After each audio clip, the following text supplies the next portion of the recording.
कारगिल विजय दिवसाला आज 26 वर्ष पूर्ण झालेली आहेत। जवानांचं शौर्य आणि बलिदानाचा तेजस्वी इतिहास म्हणून कारगिल विजय दिवस ओळखला जातो आणि याच दिवशी भारत मातेच्या शूरवीरांनी हिमालयातील शिखरांवरती विजय गाथा लिहिली होती।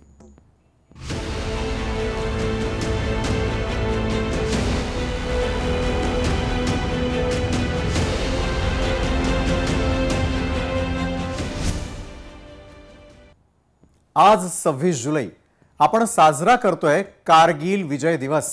1999 मधील एका यशस्वी आणि अमर संघर्षाची आठवण 26 वर्ष होऊनही भारतीय जवानांचं शौर्य आणि त्यांनी देशासाठी केलेला त्याग अजूनही आपल्या स्मरणात आहे आणि असायलाच हवं, कारण त्यांनी जे बलिदान आपल्या देशासाठी दिलंय ते कधीही न विसरण्यासारखं आहे। त्या काळी पाकिस्तानच्या घातक घुसखोरीवरती भारतीय सेनेनं कठीण पर्वतीय भागात बर्फाळ आणि ऑक्सिजन कमी असलेल्या उंचीवर अथक लढा देत पहारेकरी जागांची पुनर्बांधणी केली। ऑपरेशन विजय अंतर्गत जवानांनी आपल्या जीवाची पर्वा न करता शत्रूला आपल्या मातीतून परतवलं। हिमालयाच्या थंड हवेमध्ये आणि दुर्गम प्रदेशातही भारतीयांचा आत्मा कधीच कमी पडला नाही। तेव्हा आपल्या जवानांच्या हातामध्ये आज सारखी आधुनिक यंत्रणा नव्हती, त्यांच्याजवळ होता देशासाठी समर्पित केलेला त्यांचा आत्मा, जो रक्तामध्ये विरघळलेला होता। आजची परिस्थिती पूर्णपणे बदललेली आहे। आधुनिक तंत्रज्ञानाचा वापर, शक्तिशाली शस्त्र आणि संपूर्ण देशाचा पाठिंबा आपल्या जवानांसोबत आहे। मात्र काही काळ त्या शहीद सैनिकांच्या धैर्याच्या आणि शौर्याच्या आधारावरच उभा आहे। ते फक्त सैनिक नव्हते, तर शौर्याचे मूर्तिमंत रूप, मातृभूमीच्या प्रत्येक श्वासामध्ये प्राणांची आहुती देणारे शूरवीर होते। त्यांनाच स्मरण करण्यासाठी आज आम्ही काही मान्यवरांना आमंत्रित केलेलं आहे। आता आपल्या सोबत आहेत निवृत्त lieutenant general Sanjay Kulkarni sir आणि निवृत्त lieutenant colonel Satish Dhage sir. दोन्ही मान्यवरांचं मी आपलं स्वागत करतो। संजय कुलकर्णी सर, आज खरं तर तब्बल त्या दिवसाची ज्यावेळेला आठवण येते, तर आजही कारगिल युद्ध, त्याच्या सगळ्या स्मरणात असलेल्या गोष्टी आणि मिळवलेला विजय डोळ्यासमोरून सरकन जातो। मात्र त्या काळामध्ये ज्यांनी हा लढा दिला, ज्यांनी आपल्या प्राणाची आहुती दिली, त्यांच्या समोरची त्या काळातली परिस्थिती नेमकी काय होती? संजय कुलकर्णी सर। त्यावेळेचे मी म्हणू शकतो असं की जवानांचे शौर्याला श्रद्धांजली सोपं नाही। ते लढणं फारच कठीण आहे, त्याच्यात काही कोणालाही शंका नाही। हाईट्स जे आहेत ते ऑलमोस्ट 14,000 जाऊन जास्त 18,000 19,000 पर्यंत जातात।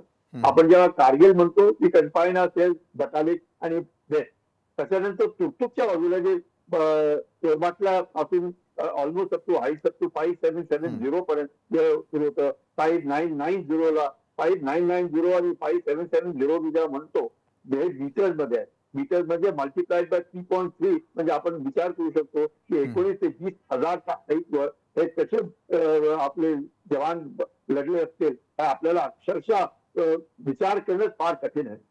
याच्यासाठी या दृष्टीने पाकिस्ताननी केलं, आणि ते पण या फेब्रुवारी 99 मध्ये आपले प्रधानमंत्री वाजपेयी जे तिथे गेले होते, नवाज शरीफशी बोलले, हे विचार करून की दोघं देशासाठी काय नेबर आहेत, तर आपण कमीत कमी नीट राहावं, एका दुसऱ्याशी व्यवहार करावा। पण प्रेसिडेंटने आपल्या प्राईम मिनिस्टरचा chief of the army staff Musharraf, त्याला माहिती होतं की हे काय तो काय करणार आहे, म्हणून लगेच या यात्रानंतर, लाहोरची बस यात्रानंतर या प्रकाराने कम्प्लीट कारगिल हाईट्सला ऑक्युपाय केलं। का केलं? एकच त्याचा मुद्दा होता की सियाचीन मध्ये काय हे आपले भारतीय जवान कसे गेले, कसं त्यांनी सियाचीन पकडलं, आता त्याला सबक शिकवायला पाहिजे। त्याचं जे लॉजिस्टिक चेन आहे, श्रीनगरवरून आणि द्रास कारगिलवरून लिहिला जाते, त्या लॉजिस्टिक चेनला आपण मध्येच थांबावं, म्हणजे ऑटोमॅटिकली सब बार्गेनिंग पाहावं येईल त्याला पाकिस्तानला। आणि मग त्याला असं वाटलं की हिंदुस्थान जे आहे सियाचीन सोडेल आणि आम्ही मग कारगिल मागे जाऊ।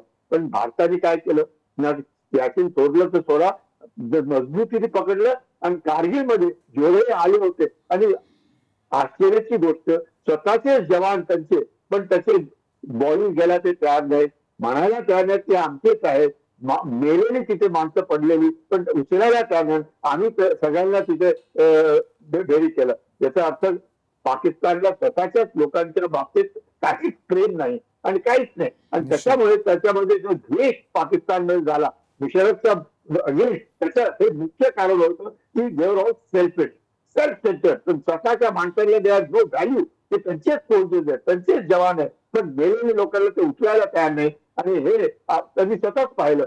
आणि ज्या दृष्टीने आपली आर्टिलरी, आपले इन्फंट्रीचे जवान, आपले एअरक्राफ्ट, आपले प्रिसिजन अम्युनिशन, काय म्हणजे it is impossible to believe की असं पण 18 हजारावर ते लोक बसलेली होती पाकिस्तानची आणि त्यांना जाऊन तिथून फेकायचं आणि मागे फेकणं सोपं नव्हतं. It was extremely difficult. आणि त्याच्यात आपल्या मुलांनी शौर्य दाखवलं. I think totally hats off to their valour. खरोखर सलाम करायलाच हवा या कारगिल मधल्या सर्व वीरांना, ज्या प्रकारे आपण म्हणालात संजय सर त्याप्रमाणेच. मात्र निवृत्त लेफ्टनंट कर्नल सतीश ढगे, मी आपल्याकडे येईल. 26 वर्षापूर्वी नेमकं काय झालं हे सांगण्याचा प्रयत्न संजय कुलकर्णी सरांनी केला की कशा प्रकारे त्या ठिकाणी असलेल्या जवानांनी आपल्या प्राणाची आहुती देत देश वाचवला, देशाच्या सुरक्षेकडे त्यांनी सगळ्यांचं लक्ष वेधलं. मात्र तिथून थेटपणे आत्ता झालेला जो भ्याड हल्ला आपण पहलगाम संदर्भातला पाहिला होता आणि त्याला दिलेलं सडेतोड ऑपरेशन सिंदूरच्या माध्यमातून दिलेलं उत्तर आपण पाहतोय. मात्र त्यावेळेचं तंत्रज्ञान आणि आताचं तंत्रज्ञान खरोखर परिपूर्णता आपल्या जवानांसाठी पुरवली जाते का? त्यासाठी जितकं अपग्रेड होणं गरजेचं होतं ते आपण झालेलो आहोत का? त्याही वेळेला पाकिस्ताननं आगळीक केलेली होती आणि आताही पुन्हा पाकिस्तानची अरेरावी आणि आगळीक सुरूच आहे. आत्ता तर मात्र आंतरराष्ट्रीय स्तरावरती त्यांना मिळणारा छुपा पाठिंबा हा भारताची डोकेदुखी ठरवणार आहे. त्यामुळे मला तंत्रज्ञान जे बदलत गेलं त्याचा धावता आढावा आपल्याकडून हवाय. सतीशजी. नक्कीच विशालजी, तुमच्या प्रश्नाच्या उत्तराकडे येण्याच्या अगोदर फक्त 10 सेकंद मी त्या ठिकाणी घेतो. नक्कीच आपल्यासाठी आनंदाची बाब आहे की आजच्या चर्चेमध्ये जनरल संजय कुलकर्णी आहेत. मुळात कारगिल युद्धाची ज्यावेळेस आपण चर्चा करतो त्यातला सर्वात महत्वाचा जो लॉंग टर्म प्लॅन पाकिस्तानच्या परवेज मुशर्रफचा होता तो म्हणजे सियाचीनला जे आहे भारताकडून हिसकावून घेणं. आणि 1984च्या युद्धामध्ये, सियाचीन युद्धामध्ये आज घडीला जर ते सियाचीन भारताच्या ताब्यामध्ये तर त्यामधले खरे हिरो जे होते त्यावेळेसचे कॅप्टन संजय कुलकर्णी आणि म्हणजेच आज आपल्या समोर असणारे जनरल संजय कुलकर्णी. तर नक्कीच आपल्यासाठी आनंदाची बाब आहे आणि असे व्यक्ती आपल्या सोबत आहेत आणि ते आपल्याशी त्या ठिकाणी चर्चा करतात. तुमच्या मूळ प्रश्नाकडे येताना नक्कीच 1999 ते 2025 26 वर्षाच्या कालावधीमध्ये खूप साऱ्या ज्या आहेत घटना घडलेल्या आहेत, खूप सारे चेंजेस केलेले आहेत. काही गोष्टी आपल्याला ऍक्सेप्ट कराव्या लागतील. आपण कुठेतरी कमी पडलो, आपलं जे आहे इंटेलिजन्स कमी त्या ठिकाणी होतं, तंत्रज्ञान कमी होतं, मिलिटरी रेडीनेस कमी होता आणि म्हणूनच 1999चा कारगिल वॉर त्या ठिकाणी जो आहे परवेज मुशर्रफ त्या ठिकाणी खेळू शकला. पण 26 वर्षानंतर जर आपण पाहिलं तर महत्वाच्या अशा प्रकारच्या संस्था आपण निर्माण केल्या आणि टेक्नॉलॉजीची जर आपण त्या ठिकाणी चर्चा करत असू तर NTRO नावाची जी संस्था आहे, नॅशनल टेक्नॉलॉजिकल रिसर्च ऑर्गनायझेशन, 2004 मध्ये याची स्थापना झाली आणि मूळतः वेगवेगळ्या प्रकारचं सायबर इंटेलिजन्स असो किंवा मोबाईलशी संबंधित डेटा त्या ठिकाणी असो किंवा हायटेक इंटेलिजन्स असो, हे गॅदर करण्याचं काम, हे गोळा करण्याचं काम या NTRO या संस्थेच्या माध्यमातून केलं जातं. आणि 1999च्या कारगिल रिव्ह्यू कमिटीच्या रिकमेंडेशनच्या अनुसारच या NTROची जी आहे त्या ठिकाणी स्थापना झाली. या NTROचा फायदा आपल्याला 2016 मध्ये, त्याचबरोबर 2019च्या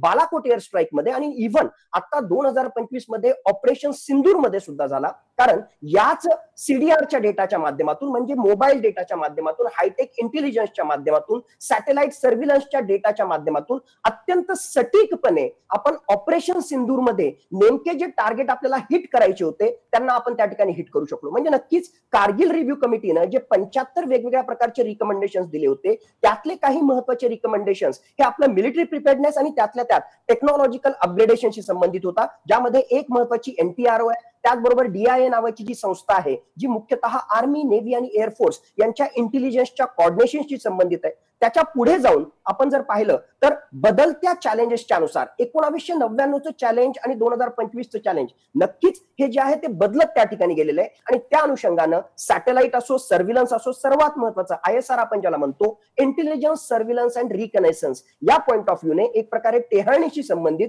वेगवेगळ्या प्रकारचे जे आहे ते टेक्नॉलॉजिकल अपग्रेडेशन आपण केले. त्याहून महत्वाचं जी कनेक्टिव्हिटी आहे, इव्हन रोड कनेक्टिव्हिटी, त्या एरियामध्ये जे आहे आपण मोठ्या प्रमाणावर BROच्या मदतीनं त्या ठिकाणी रोड कनेक्टिव्हिटी आपण त्या ठिकाणी तयार करून करून ठेवलेली आहे. वेगवेगळ्या प्रकारचे ड्रोन ज्याच्या माध्यमातून आता सर्व्हिलन्स या अतिशय डोंगराळ प्रदेशामध्ये सुद्धा जे आहे या ड्रोनच्या मदतीनं आपण त्या ठिकाणी सर्व्हिलन्स करतोय. S-400 सारखी सिस्टम आपण रशियाकडून घेतलेली आहे. या सगळ्या गोष्टींची एकत्रित गोळाबेरीज केली तर टेक्नॉलॉजिकली सुद्धा आपण खूप प्रोग्रेस त्या ठिकाणी केलेलं आहे आणि याच्या माध्यमातून आपली सर्व्हिलन्स सिस्टम आपण मजबूत केलेली आहे.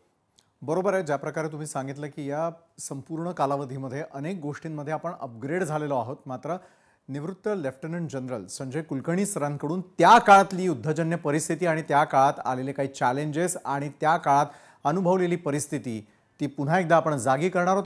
आपल्यासोबत आहेत निवृत्त lieutenant general Sanjay Kulkarni sir आणि निवृत्त lieutenant colonel Satish Dhage sir. Sanjay Kulkarni sir, ब्रेकवर जाण्याआधी जे मी आपल्या प्रेक्षकांना सांगितलेलं होतं की त्यावेळच्या युद्धजन्य परिस्थितीमधले नेमके अनुभव कसे होते, कुठल्या प्रकारची आव्हानं होती, हे आपण अगदी सुरुवातीला सांगितलं. मात्र काही असे कटू अनुभव असतील ज्यातून आपण आणि आपल्या जवानांना अनेक गोष्टी शिकायला मिळाल्या असतील.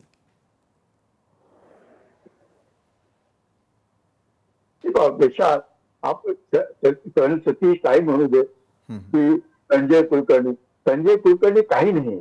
It's a team work. ते आपण सगळे लोक जे मिळून कामं करू तेव्हाच आपल्याला वी कॅन गेट विक्ट्री. हे विचार करून की मी केलं हा शब्द मी कधीच घेऊ शकत नाही आर्मीमध्ये. It is always a team work आणि त्या टीम वर्क मध्ये किती पण करा, आपले जे जवान आहेत ना त्यांची शौर्य, त्यांचे लिडरशिप, मोटिवेशन, एक्झिबिटन्स, त्याला म्हणतो जोश, जज्बा, जुनून, अरे इट इज इम्पॉसिबल. म्हणजे नोबडी कॅन मॅच असे आपले जवान आणि त्यांच्या बरोबर आपण राहणं म्हणजे आपल्याला करायलाच लागणार.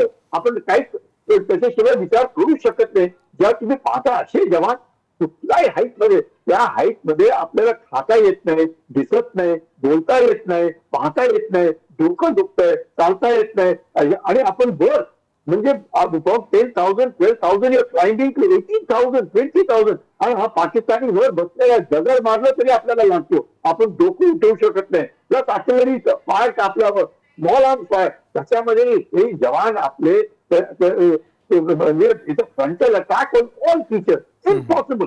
मला नाही वाटत विश्व पूर्ण जगात असे जवान आपल्याला मिळतील जे आपल्या फौजीत आहेत. म्हणून आपण जे पण करू शकतो त्यांच्यासाठी मला तरी असं वाटतं it's just a part, small iota. म्हणून आपली जी टीम आहे आपल्याला आपण बघतो ना पुन्हा की असं कसं झालं, कसे आपले जवान करू शकतात. आणि काही नसताना कधी कधी काहीच नसतं त्याच्याकडे, पाणी नाही त्याच्याकडे प्यायला, पाणी असेल तर बर्फ होऊन तर पिऊ शकत नाही. या अशा सर्कमस्टान्सेस मध्ये आपले जवान जेव्हा लढतात इट्स व्हर्च्युअली तुम्हाला स्वतःलाच असं वाटेल की आपण नाही केलं तर हे काय म्हणतील आपल्याला. That is the motivation level आणि आपल्याला करायला लागतं. That is number 1. नंबर 2, आपल्याला सगळ्यांना माहिती आहे the entire nation stand with you. म्हणजे पूर्ण भारत तुमच्या बरोबर उभा आहे. That is something which is take pride. कुठल्याही जवानाला फिकर नसते, त्याला माहिती आहे की त्याचे ऑफिसर्स आणि मागचे जेवढे लोक आहेत त्याच्या परिवाराला नीट पाहतील आणि त्याला काही काळजी करायची गरज नाही. काही चुकून झालं तरी काही काळजी नाही. This kind of a determination, the entire nation standing with you, मला तर फार फरक पडतो. आणि तोच एक कारण आहे की आपला जवान डिस्पाईट वॉट इट इज. आणि त्याच्यानंतर आज आता आपण जेव्हा पाहतो कारगिलमध्ये आपण काय केलं आणि आता ऑपरेशन सिंधू मध्ये आपण काय केलं, आपण पाहिलं की नाही 17 मे 1999 आणि 26 जुलै 1999 हा किती दिवस आपण त्या व्हेरी डिफिकल्ट एरियामध्ये आपण फायटिंग दाखवू. For such a long time under such difficult setup. आणि ऑपरेशन सिंधू मध्ये 4 दिवसात पाकिस्तानने गुप्ते टेकले. 4 दिवसात. So you can see the development भारताने काय केलं. whether it is in the field of technology, in the field of air defense, in the field of satellites, in the field of cyber, in the field of communication, tremendous याला म्हणतात modernisation, expansion आणि एक्झॉर्प्शन of that technology. अशा याच्यात आपले जवान या टेक्नॉलॉजीला पण absorb करू शकतात आणि फ्रंटल म्हणजे फिजिकल असॉल्ट करण्यामध्ये काबिलियत आहे. म्हणजे both physical fitness, mental robustness and absorption of technology. It's something which is unbelievable. बरोबर आहे संजय सर. आणि या सगळ्यांचा मेळ म्हटला की आपल्या समोर ते जवान उभे राहतात ज्यांनी ही कामगिरी करून दाखवलेली आहे. वेळ फार कमी आहे, त्यामुळे सतीश ढगे सर, जाता जाता आपल्याला एक प्रश्न मला महत्त्वाचा विचारायचा आहे. तो म्हणजे असा की एका बाजूला देशांतर्गत परिस्थिती आपण पाहतोय, मग धार्मिक तेढ असेल, एकमेकांच्या जातीपातींवरती होणारं राजकारण असेल, कारगिल दिवस सारखा दिवस जर बघितला तर आपण सगळ्यांनी एकसंधतेनं राहणं किती गरजेचं आहे. जाता जाता काय एक संदेश द्यावा असं वाटतं सतीश सर? नक्कीच. आज घडीला जर भारताचे चॅलेंजेस आपण पाहिले तर मी म्हणेल 3 प्रकारचे चॅलेंजेस आहेत. एक ऑफकोर्स एक्सटर्नल सिक्युरिटी थ्रेट्स.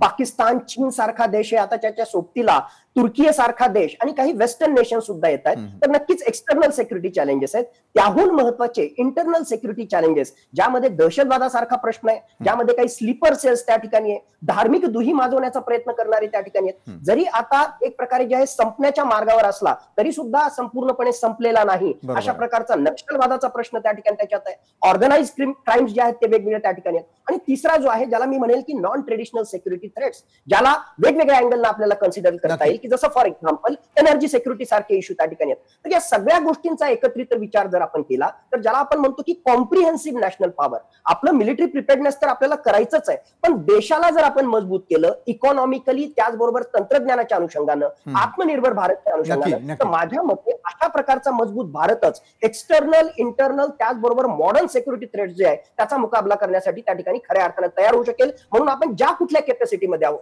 आपण डॉक्टर असू, आपण इंजिनियर असू, आपण आर्म फोर्सेस मध्ये असू, आपण टीचर असू, आपण आपली जी आहे कॉन्ट्रीब्युशन त्या ठिकाणी केलं तर आपल्या देशाला मजबूत जर केलं तर नक्कीच आपण जे आहे पुढे देशाला घेऊन जाऊ शकू. नक्कीच. धन्यवाद संजय सर आणि सतीश सर, तुम्ही आलात आणि कारगिल दिवस खऱ्या अर्थानं आम्हाला तुमच्याबरोबर अशा प्रकारे आणि आमच्या प्रेक्षकांबरोबर सेलिब्रेट करता आला, त्यासाठी खूप खूप धन्यवाद.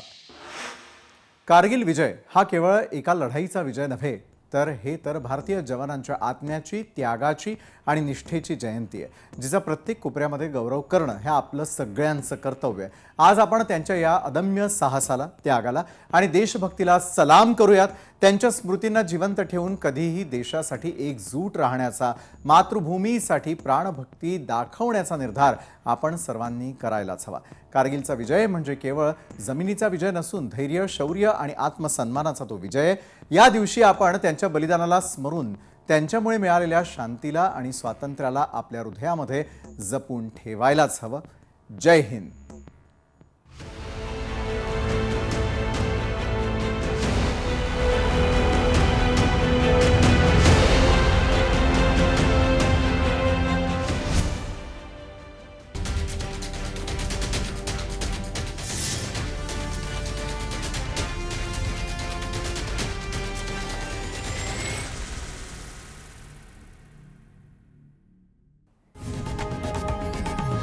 लोकशाही मराठी ऐका, पहा, जागरूक रहा.